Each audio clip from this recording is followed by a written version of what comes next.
Welcome to Still Speak. This is episode 4 of my Summerwells series. If you've missed the first 3 episodes, pause here, go give those a listen, and come back so you can follow along in this episode better.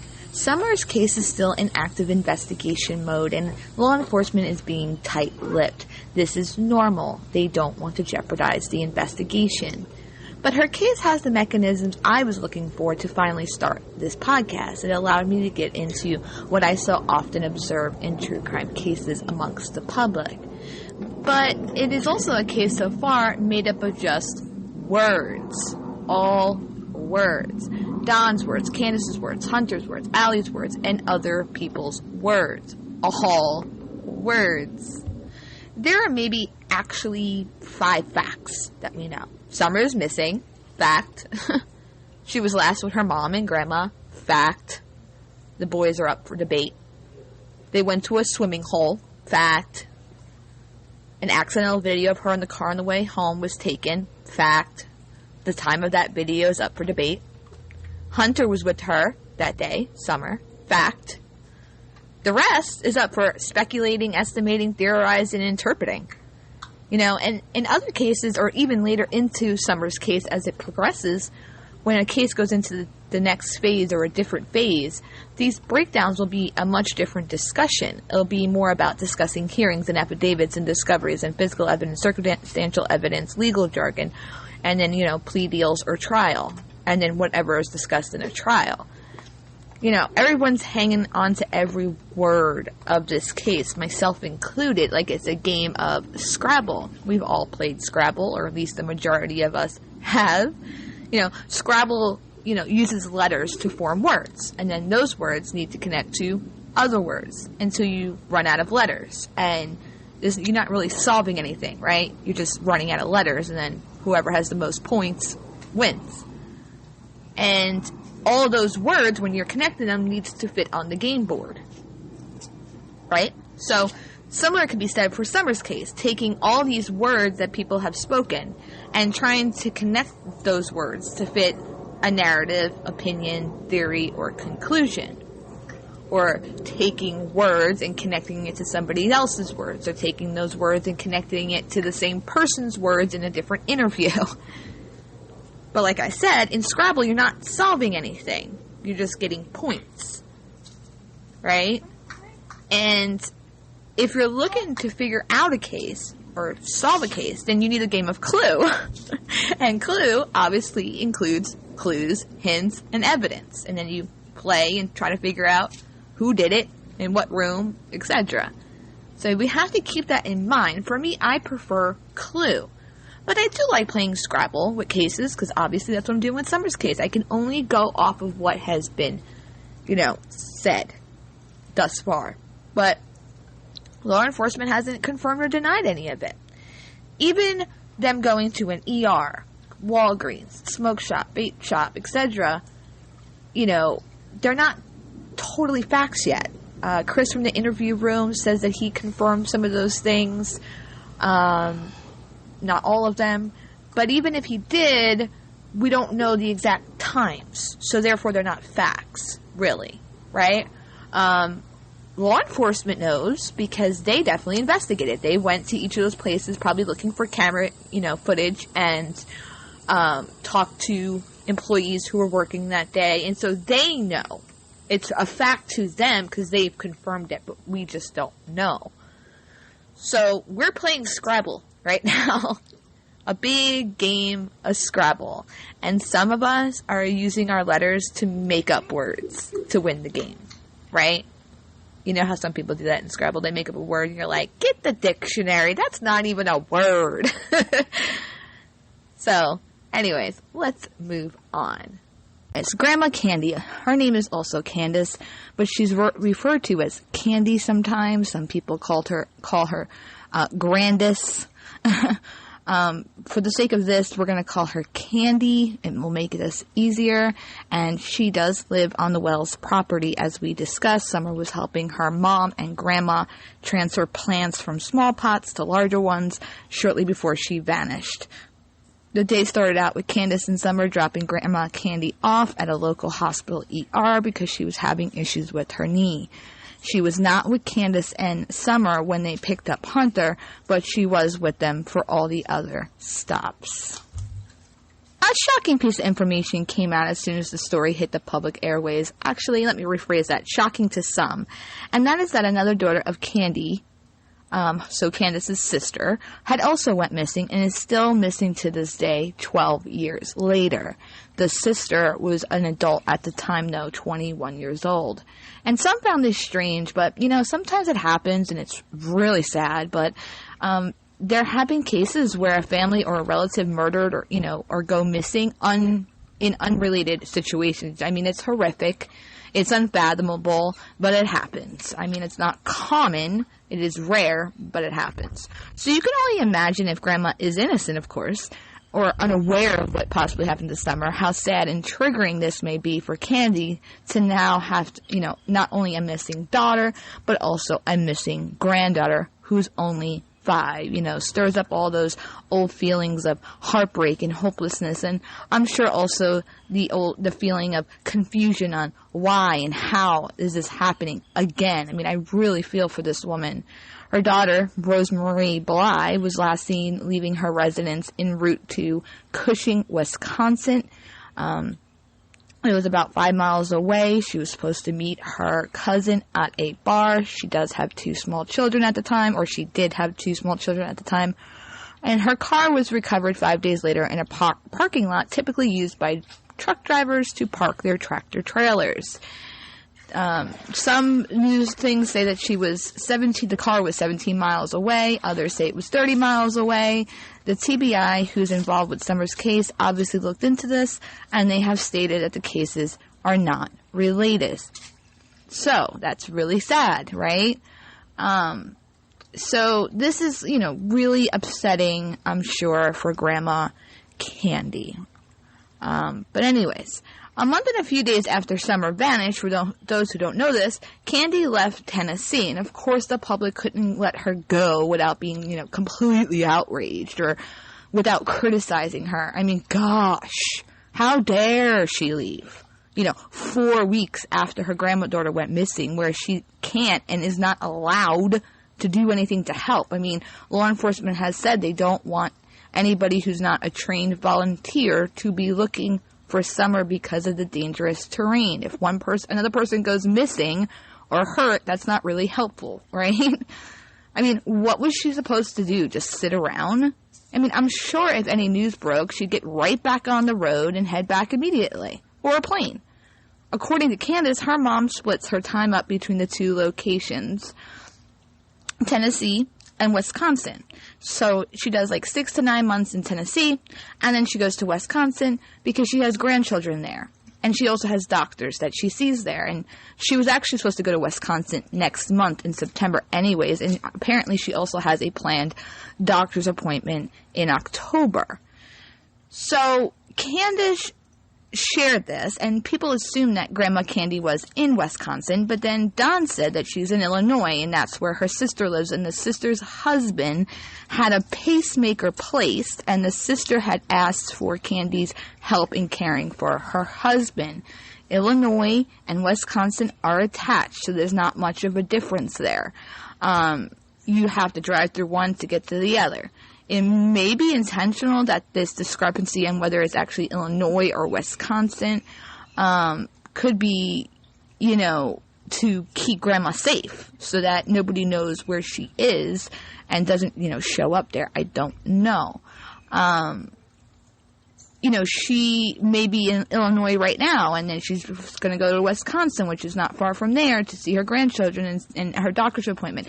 Candace didn't say, my mom is in Wisconsin. She described her splitting her time in 2 places, and I think a lot of people assumed that's where she was until Dawn said that she was in Illinois. But anyways, can we pause here for just 1 second, please?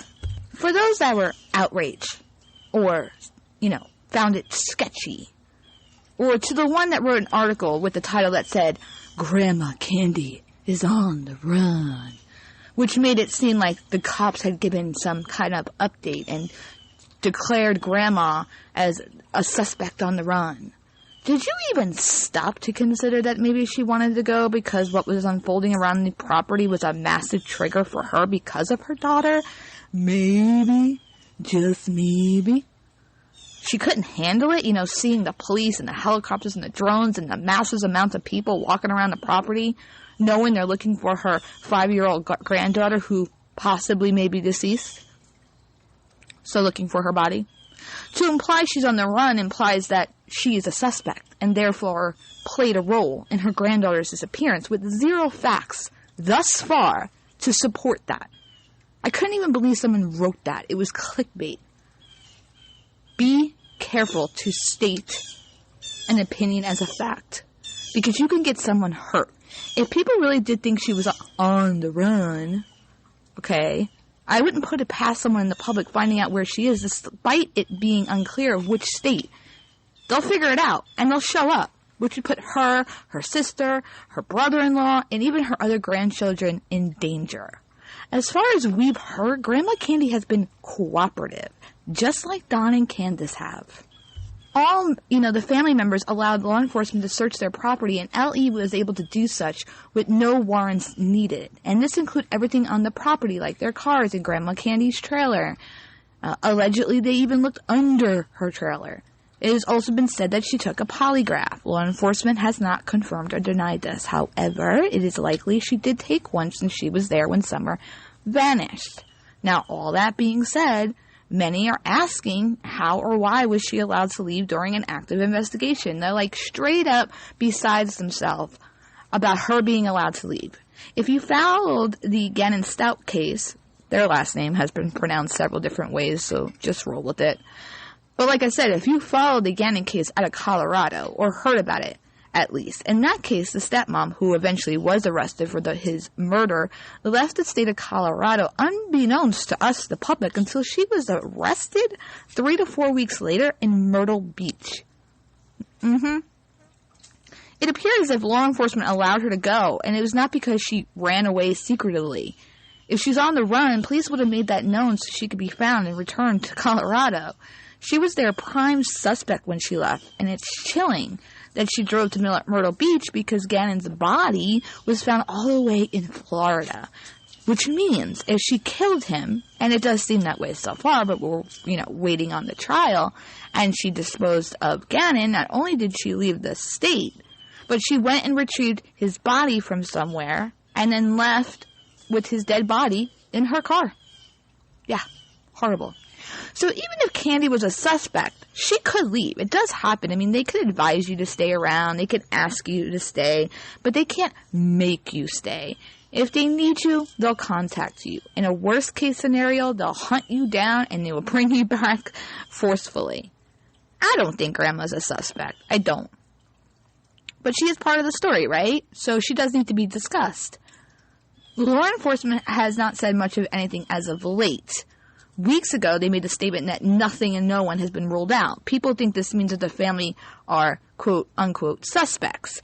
Law enforcement has not declared them suspects. If they're not ruled out, that only makes them persons of interest. Grandma would be considered a person of interest since she was with Summer prior to her vanishing. Now, as long as she's being cooperative, and continues to be cooperative thus far, she has been, this should not be an issue. Staying in Tennessee does nothing to help Summer. It just doesn't. And some have said, why would she stay there to support her daughter? Maybe they don't have that kind of relationship. Maybe Candace is a strong person. Maybe Candace said to her mom, there's nothing you can do here. I'll keep you updated. Please go. Take care of your sister's husband. Don't worry about us. We got this. It'll be better if you're gone. Anyways, this is too stressful for you. We don't know. We don't know. And some people, like, when they're in a stressful situation like that, want people around them. And other people get annoyed. Because it's like, you're constantly there, all up in my face, and I'm stressed out. It's like, ugh, just leave me alone. Let me be stressed out, So we just don't know. But moving on.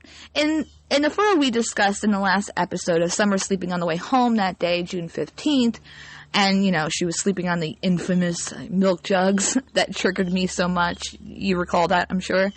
Through the back window of Candy's truck in that photo, you can see like a tote of sorts in that photo, the kind of tote most of us used for, let's say, Christmas decorations. And Candace in an interview said the tote was still in her mom's car, which is now with her wherever she may be, and said it was a tote full of crafts. And that makes sense to me. I know many people who keep, crafts in a tote, but of course everybody on the internet was suspicious of this said tote. This poor tote even got dragged into this mess. Yeah, a plastic box even got the spotlight. People legit were wondering if Summer was in that tote when Grandma went wherever she is. I mean, we have to realize that law enforcement was all over that property multiple times, as I said, and even with canine, multiple different canine and different types of dogs. Of course that tote was searched in the process. Of course it was.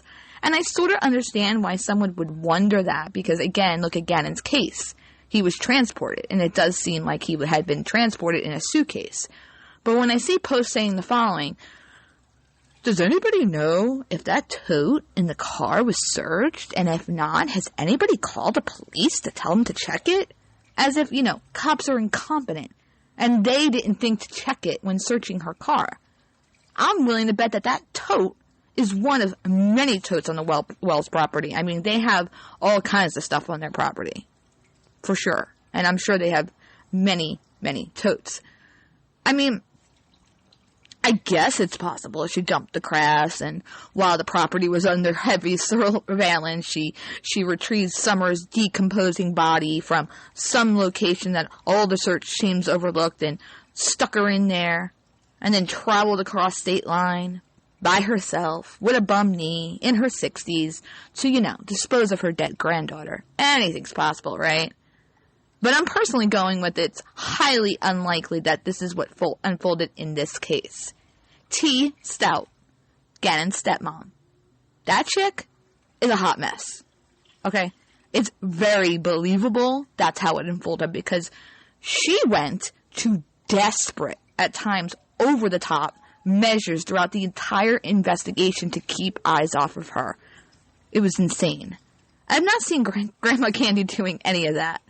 Not even remotely like T. Heck, we've not even heard from her at all, when we heard a ton from T. Plus, T is half Granny's age, and T didn't have a bum knee. Nor, did she have another missing relative in the family. And Gannon wasn't her blood-related child or relative. Just because something happens in one case doesn't mean that it's plausible in another. It could be, but you need to see if it fits the new case that you're analyzing. And excuse that sound, I just banged into the chair. I am in my backyard, still trying to figure out where it's best to record these things. But anyways, moving on. Remember we discussed the alcohol drink called Twisted Tea? It has like 5% alcohol content when we were going over Hunter's interview. This really doesn't matter, but Candace claimed that the Twisted Tea was for her mom, Candy. And Candace's explanation was that she wasn't drinking it because she was driving. And Hunter also said the same thing, that Candace didn't drink it because she was driving. Now, here's a perfect example of people not thinking before word vomiting. People were like, how is Grandma the one drinking the tea when she was on a prescription medication? Okay, well, we have no idea what kind of medication she was prescribed, and not all meds do you have to avoid alcohol, but listening skills are kind of key here, because it was explained almost from the start that the entire reason they went to the watering hole was because they were waiting on her prescription to be filled, meaning that she hadn't taken the medication yet, and the Twisted Tea was drunk at the swimming hole prior to picking up the prescription. So you gotta read or listen, and then you have to wait. And most of the time you'll be able to answer most of your questions or thoughts yourself. It's true. I have conversations with myself all day in all different topics, but for true crime cases, I'll process something and I'll have a question about something. I'll be like, I don't know about that. And then I'm like, oh no. Oh yeah, no, that can't be it because blah, blah, blah, blah, blah. I answer myself. I wait. I give my brain time to catch up. Whether she was the one to drink it or not, that doesn't really matter to me. But I brought it up to use it as an excuse, as an example of avoiding word vomit and to learn how to be less reactive. And we just have to be careful. We have to be careful here. We need to be less, accusing. We need to stop accusing or looking constantly for something that's some sort of red flag that could be the simplest of explanations, and it's right in front of your face. But anyways, let's move on again. Recently, a YouTube channel shared Facebook messages of her. I don't know this woman, but she was talking with who she believed was Grandma Candy. This is hard to believe, and a lot of people, even people who are against the family, are not even believing this, but she hasn't even given an interview to mainstream media and has stayed silent. And people close to her say that she doesn't trust anyone, and we've known that, we have seen her, she has witnessed random people and YouTubers setting up Candace or Dawn or screwing them over, and she has her own experience because her daughter went missing. I can be absolutely sure that similar stuff that's happening in this case was happening to her then, and she probably learned from that, and that's why she doesn't want to speak, because she knows that anything and everything she's going to say is going to be twisted. I can only assume that, though, right? But it's hard to believe also that she checked her message requests and started to speculate with some random person privately, like actually speculating on the death of her granddaughter. And Grandma denies that she conversed with this person. Now, I will say in other cases, text messages and Facebook messages have been made up and faked on apps. There's apps for this. It's really easy to do. And in other cases, people have duplicated Facebook accounts and then had fake conversations with that Facebook account, screenshotted the conversation, and then deleted the account. Now, I said message request because if you're not friends with somebody on Facebook, when you message them, it goes to a different inbox. It's called message request. Or on the computer, it may say others folder. There's also been cases of hacking, and no, when you're hacked, they don't always change your passwords and lock you out. Other times, they guess passwords and just straight up log into people's accounts on social media platforms and emails. Based upon what I read, it seemed to be completely bunk, but I don't know. Hopefully Grandma investigates her activity to see if she can figure out who it was if she claims it's not her. I don't really have much more to say about Grandma Candy at this point. If she does an interview in the future, I will cover her again for sure.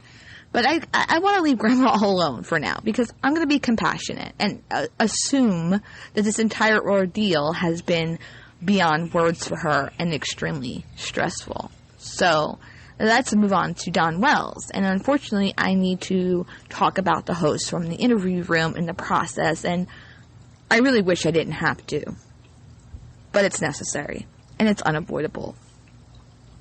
It is. If I want to give a transparent, thorough, detailed analysis, I have to. At first, I would say Candace got more judgment and criticism.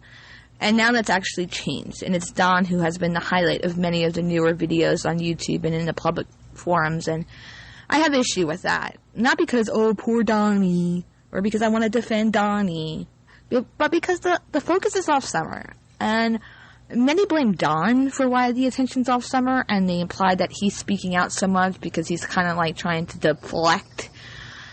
But really, though, if you took the time to dissect the interviews further, you see that Dawn is responding to what is being said about him, which is human nature, to defend yourself, and when you view it, the back and forth, out of context, you of course come to the conclusion that Dawn is the issue.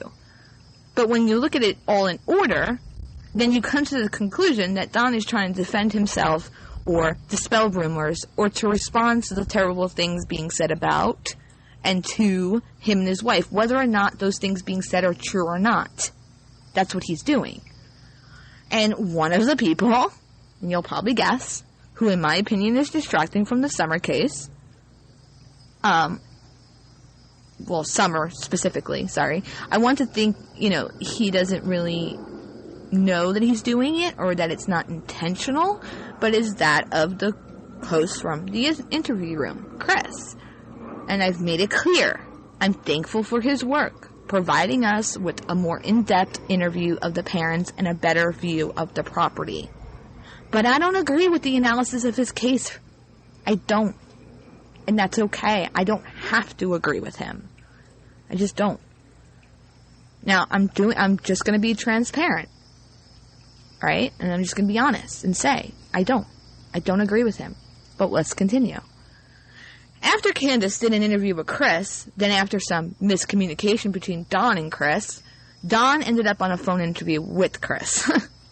That's a mouthful. Before we heard that call, Chris did an analysis summary of their call. And I was really taken back and really disappointed that in the next episode, we got to actually listen to the call. And much of what Chris said, implied, outlined, hinted at, or inferred in the prior live about his call with Dawn was not accurate. And even at times, I spotted Chris really was reaching about a lot of things that Dawn said. And again, this is disappointing to see. I trusted what Chris was saying before hearing the call. I did. I thought, why would he make this up, right? And then I heard Dawn, and I'm like, what the hell? What? It was very upsetting. Now, quick sidebar.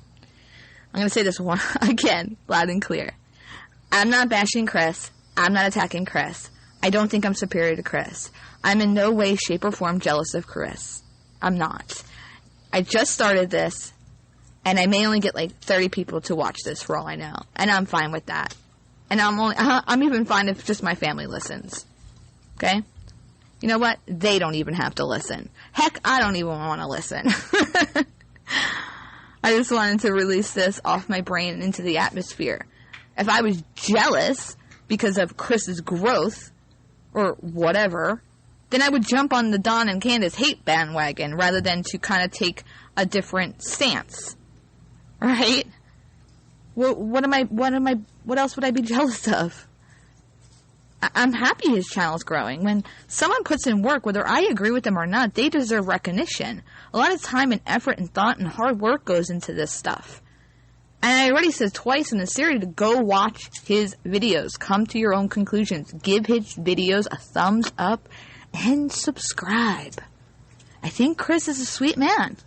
And he's got a really soothing voice to listen to.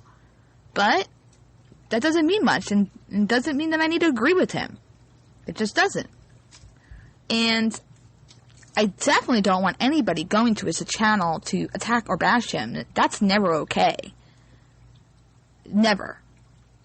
This is being said because it's predictable what people will say or come at me with or email me about. And so I want to make this very clear. Now, Chris hinted or inferred by giving example that, Dawn is trying to control the narrative. However, what I'm witnessing, and in my opinion, is that it's Chris that is trying to control the narrative. And he has his own motives. And he uses the I'm an expert, as a way to push his channel, which is a channel of just another opinion, right? And I've seen people say that Chris is just doing his job, but this is not his case, and it's not his job. He may be doing his job for his channel, but he's not involved in this case. He's not the main investigator. He's not involved in this case at all.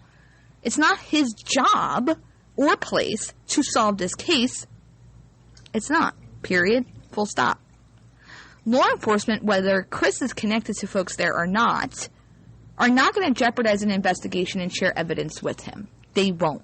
They're not going to take that risk. So it isn't that Chris knows evidence or facts that we don't know. Their focus is on finding Summer and being able to charge whoever was involved to the fullest extent of the law. And they're not going to take that risk and share with Chris, who although works with the cold case foundation, not the cold case foundation, and is a prior investigator or whatever his titles were in law enforcement, they know he has a YouTube channel. And that he can easily slip that information or evidence, even unknowingly or intentionally. So that's a huge risk for them. Now, Chris's experience and now online following, this gives him an upper hand to do something good in this case. Bring people together. Teach people how to analyze information for themselves. Teach people how they can help cases like this. Be an example of how to review what we're observing in a way that is unbiased and so much more. But instead it feels as if he's using his platform and with his expertise and track record as a way to push his opinion and speculations as fact. And it's now become almost a witch hunt with him as the leader in charge. Okay? And it's scary to watch this happening. It should be noted that Chris actually talks about the case on other channels. A lot of people don't know that. And he's different on those other channels than he is on his own channel. He's much more direct when he's on other people's channel. And on other people's channels and his channel, he most certainly, because I've heard it, has said things, as fact when they're not. But even if he doesn't state opinions as fact, even if he didn't do that, which he does, those who follow him hold him in high regard because of his expertise, and therefore they take every word he says as a fact, and then they spread them around or refer to those opinions as facts across platforms. Here's just one example of not clarifying his opinion for stating it as a fact. A picture was circulating from a prayer vigil for summer, and Don is wearing shorts. In the pic, Don's legs look, kind of rough, beat up, in my opinion. See how I said in my opinion? It's so easy. His legs have a mixture, in my view, of them being varicose veins, which are often hereditary and come with age, and they actually run deep in my family, and some of my close relatives have them, including my mom. And she's actually in the same age bracket as Don. I also see some bruises from work, which he's in construction, so that's common. And I possibly see some bug bites because, they do live in the country and it is summer. To me, that's what it looks like. But of course, I'm not going to go to the Wells property to find out. Chris, however, said, when looking at Don's legs at what appears to be varicose veins, that I know what those are. I've seen those many times. Those are track marks. Now, that's stated as a fact. Okay? He's basically telling the people who's listening to him that Don has leg track marks. And now, Joe Schmo listening to this will go to a Facebook group and go, well, we know Don does drugs. Even though we don't know that he currently does drugs. Because he has track marks on his legs. Chris said so. And then they'll take it further and say, so Don probably sold her for drugs. Oofa. I know for sure. I don't know for sure, and he doesn't know for sure, okay, what is on Don's legs. But if someone's shooting up in their legs, you can expect to also see, marks on their arms. Due to running out of veins, they then turn to their legs. And he was at his missing daughter's prayer vigil and chose to wear shorts. Something tells me he would attempt to cover that up if they were indeed track marks. And he knows he's under heavy scrutiny and that people are just waiting around watching him to take pictures and videos and to hear him to see if he's going to be, caught up in some lie or doing something that's a red flag. So, if there were track marks, you'd think that he'd probably not wear shorts, right? Yeah. So anyways, with great power comes great responsibility. I know some of you have seen Spider-Man, and I think this quote is old, but most of us know it from Spider-Man, so let's roll with that. The unfortunate truth is Chris has a responsibility to be much more careful than, a nothing channel like mine, or even bigger ones like Web Sleuths or Unmasked. If he's pushing his channel as a, hey, come here because I'm an expert, which he does tout his track record non-stop, and I would too if I were him, then he needs to be careful and mindful of how he presents the information and to be mindful of his own body language and his choice of words. And while most people are not crazy, there are nut jobs who would show up to the Wells house based on something Chris has said. People are crazy. They will do that, And they have done that in other cases. I mean, I don't claim to be an expert. Therefore, I don't really have much of a responsibility to watch my words beyond being careful not to be slapped with a defamation lawsuit. But see, I'm careful and mindful regardless. How many times have you heard me say, in my opinion, in my experience, in my view? Right? No one's going to take my opinion as a fact because, again, I'm not touting that I'm an expert, and I'm not. Just a woman sitting here recording her, new podcast in her backyard trying to be careful not to pick up a million noises in the background and really wishing she had a shed right now to record this in private, in silence. But anyways, without coming out and saying the actual words, anybody who's watched Chris's analysis of the case knows exactly what he thinks happened and what his opinion is and who he thinks is responsible. He has said everything, including showed it through body language, who he thinks is responsible for Summer vanishing. And he's done all this without saying the specific words, Don Wells is guilty. He kidnapped and harmed his daughter. He's entitled to his opinion. He is, like the rest of us, and to analyze and all of that. But he has a greater responsibility to not just toss words out, knowing full well he has a following who trust him and his views. We need to be careful for Summer. All this distraction and finger pointing and all of this is not helping Summer. Don't you think that whatever Chris is saying about Don, these are all things that law enforcement have already thought about and investigated and looked into or know about already?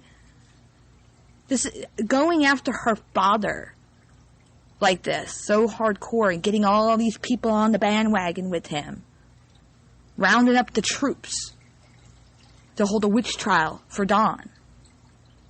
What does that do for Summer?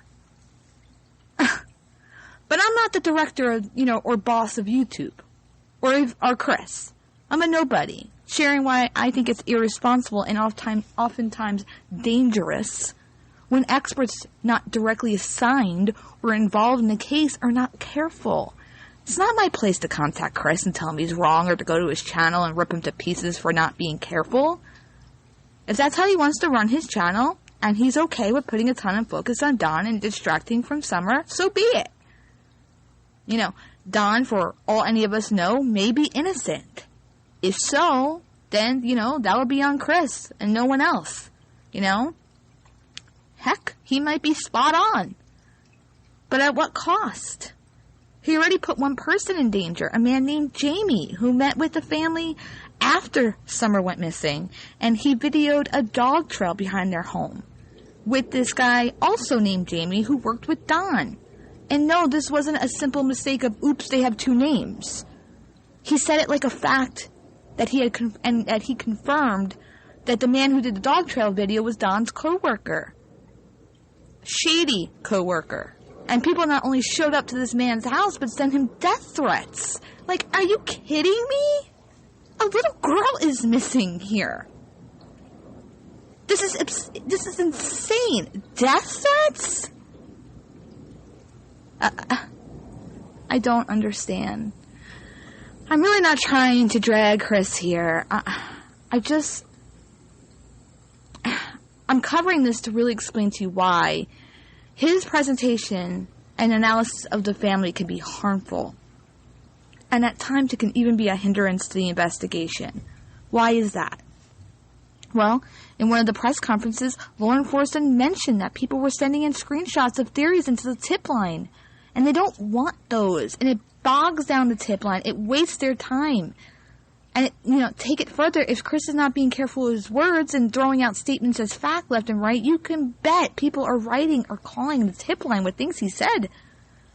For example, with this Jamie situation, I would bet money that somebody called it into the police. Like, oh, there's this shady coworker dude. He's out there videotaping the dog trail on the Wells property. He must know that area. He took Summer. Check him out. I bet he's the guy. He inserted himself into the investigation. Chris has stated on multiple occasions now that this is about finding Summer. But again, how is this helping Summer? The interviews have helped us, the public, who are nosy and just want all the details. But law enforcement has already questioned the parents by now. They've already looked at alibis and cell phone data, etc. They've done all that. They're the ones leading this investigation.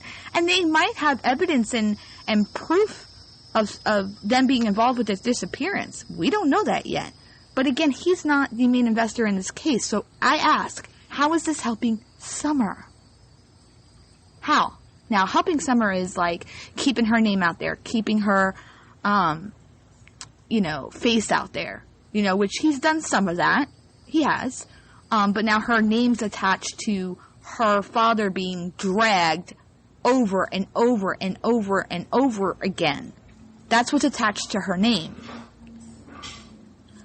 Now, I know I wanted to cover Don, but then went into Chris more than Don, but because I discussed Don's interview, which was done with Chris, I had to. I said that earlier. I had to.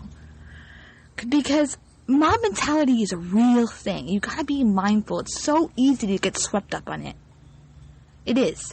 Even the most reasonable, sound-minded people get swept up in the mob and start ganging up and bullying and accusing and pointing fingers and dragging people, slapping them around, on the ground like a piece of meat left and right.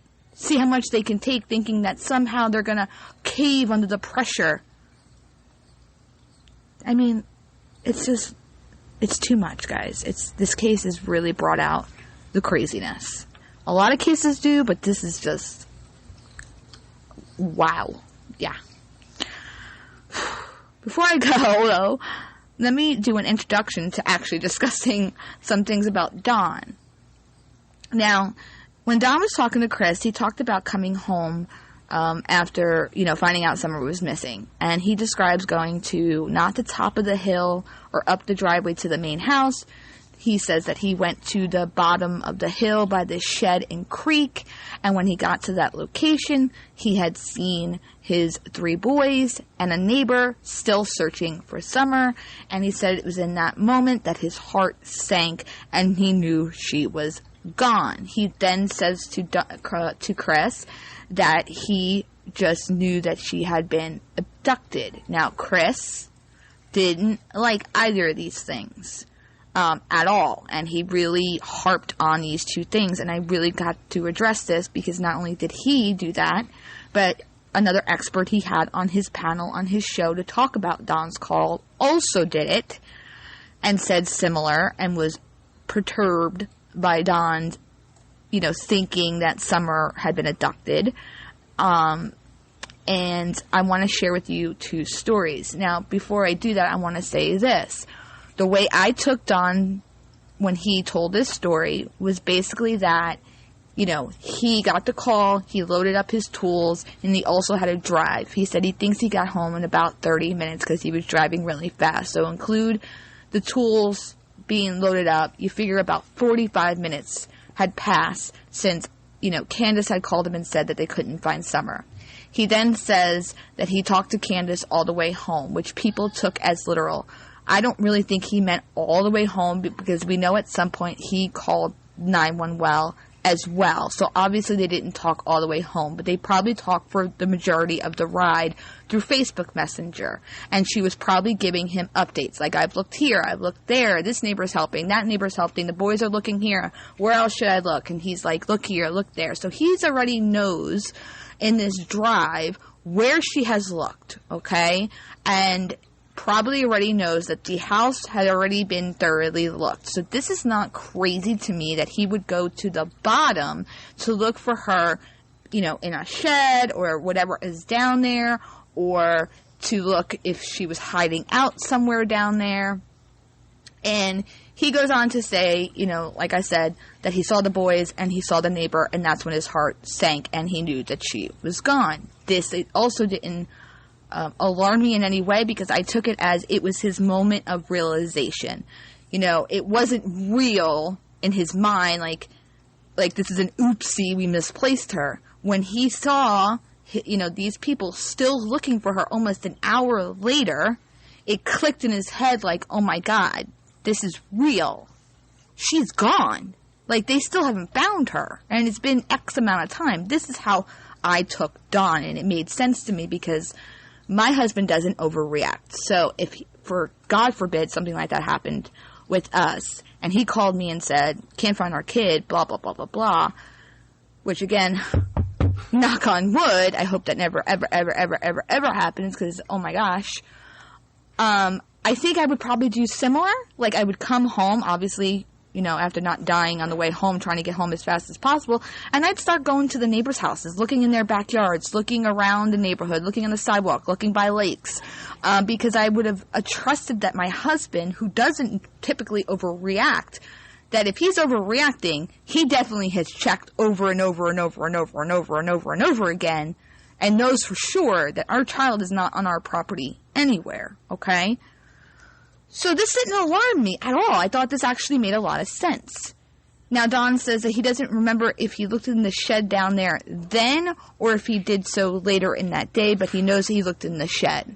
But he didn't know for sure or could not remember when he actually did that. And that's not alarming to me either, because if he went down there and then he got distracted by seeing the boys and the neighbor down there, and then he just kind of had that realization moment, then he shot up to the house to go meet up with the police at the top of the hill.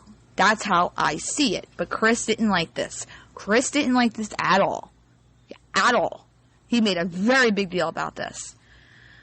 And then he was very bothered that Dawn immediately jumped to abduction. Now, this also was not alarming to me. Dawn, okay, if not guilty or involved in any way, is not going to jump to automatically consider that his wife either, there was an accident and she hurt her or intentionally hurt her and then went and hid her body.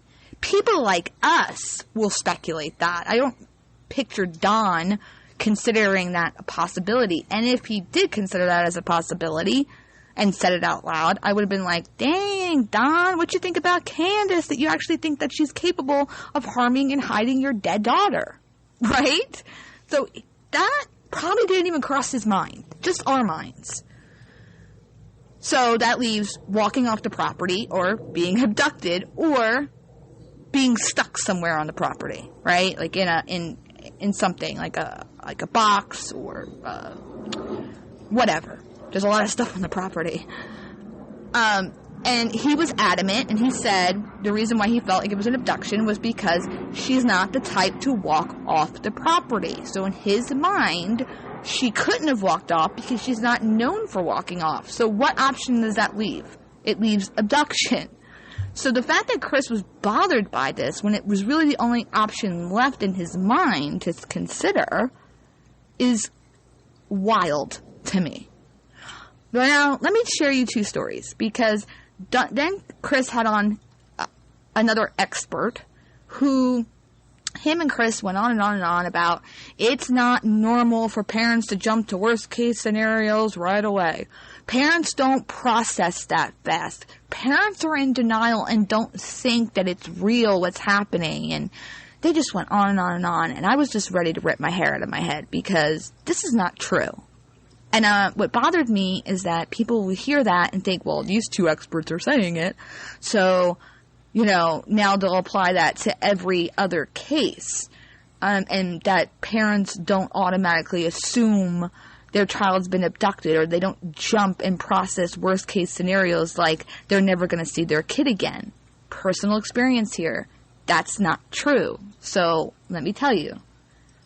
A few years ago when I had two children, we were hosting an event with a lot of kids, and it was the end of the day, and I was helping the kids gather their stuff because their parents were arriving to pick them up. I had my two children with us because they were small, and two family friends said, hey, you're busy, let me take the kids on the playground so that you can focus. I said, okay, because even though I'm very overprotective, they were right outside, I figured, what can go wrong? Okay, I was wrong. So, I'm in there, a couple minutes goes by, parents are starting to show up, it's chaos, there's kids everywhere, and I see one of the two people walk in the door, and they don't have the kids. So I asked, where are the kids? She said, they were with the other person on the playground. I said, okay. Another few minutes goes by. The second person who's supposed to have my kids walks in the door. She only has one of my children. So I looked at her and I said, where's so-and-so? And she said, oh, I thought he was with her, meaning the other person. I took off like a crazed lunatic. No exaggeration. Crazed lunatic. Out these double doors. I swung them open and I came running around the corner, and there's this long sidewalk path there. And there was a bunch of men outside cleaning up from the day's events, and one of our family friends was also out there. And when I came around that corner, I must have looked, actually I know I looked because he told me later, like a ghost. What is a ghost? And this family friend took one look at me, didn't even have to ask me what was wrong. He knew. I never uttered a word to him. He can just tell by the look on my face that my kid was missing. And he took off running as I'm running, okay, to swing open all the doors of the building to try to find him. He knew. He just knew by my face. And it was probably 90 seconds. I have no idea. It felt like a lifetime. It's all in slow-mo. I remember every single second of every moment of that day and what happened. Okay? But it was probably 90 seconds in reality. And I remember in that 90 seconds, I came to the conclusion that my child was gone or dead, and I was never going to see him again. I went over every worst-case possible scenario there was.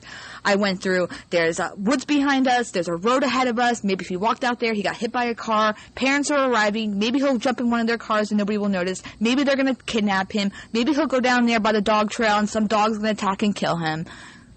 Literally thought of all those scenarios in 90 seconds. And my final conclusion, before I almost collapsed before finding him, was that I was never seeing him again. He was gone. It was done. It's over. Okay? Now, there's a funny ending to the story. Thank God. Because it was terrifying. But my son loves food. This is kind of a family joke. And if my family's listening right now, they're laughing. Because he does. He's a food monster. Excuse me. He was back then and still is. He had went into one of the rooms in the building and found the snack room, and he was sitting at a table eating goldfish. Yeah. While his mother was running around like a crazed lunatic who already assumed she was never going to see him again, or he was dead, hit by a car, eaten by a dog, taken by somebody, or lost in the woods somewhere, never to be found. He was eating goldfish. My heart that day, oh my gosh, beat so fast that I walked into this kitchen area after we found him. Of course, after I clutched him and cried and was so thankful he was okay. And I walked in this kitchen area, and I literally had to grab the counter because I was going to collapse on the floor.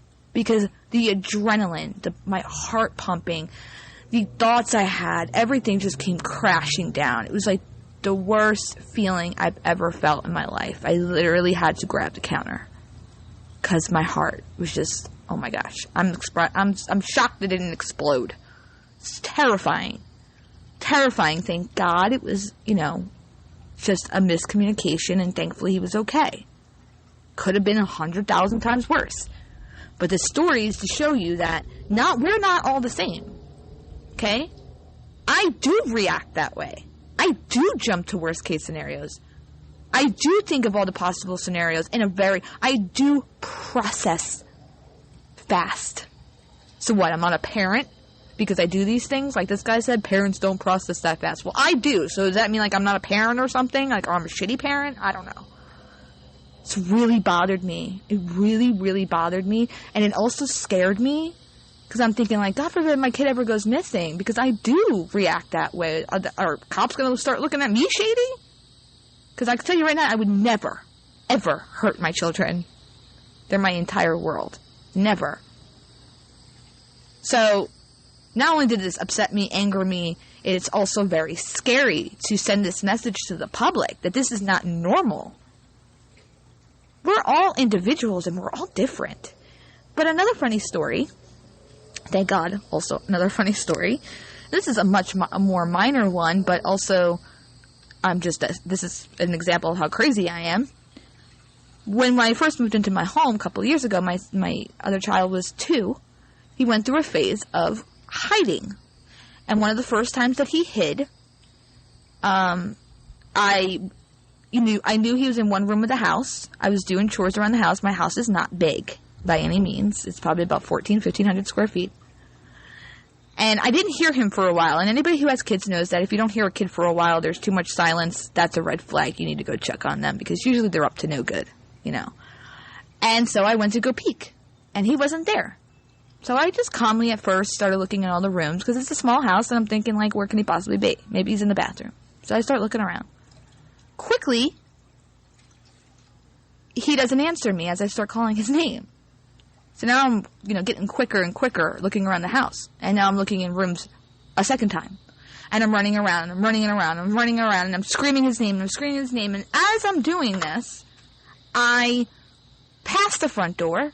I see that the front door is completely locked up from the inside. And then I run to the back door, and I see that's completely locked up. But even though my front door and back door was locked, and the garage door was closed, and there's no windows open that I'm seeing, I still came to the worst case scenario that somehow, miraculously, maybe one of the kids opened the door for him and he walked out and they locked the door behind him, or maybe he did get out a window and he closed it behind him. I know this sounds crazy, but he wasn't anywhere in my sight and he wasn't answering me. We were going on 15 minutes of this. 15 minutes of this. So of course in my brain I'm thinking oh my God. Right? In that 15-minute period of time. It might not even been 15 minutes. You know what? It might have been 10 minutes.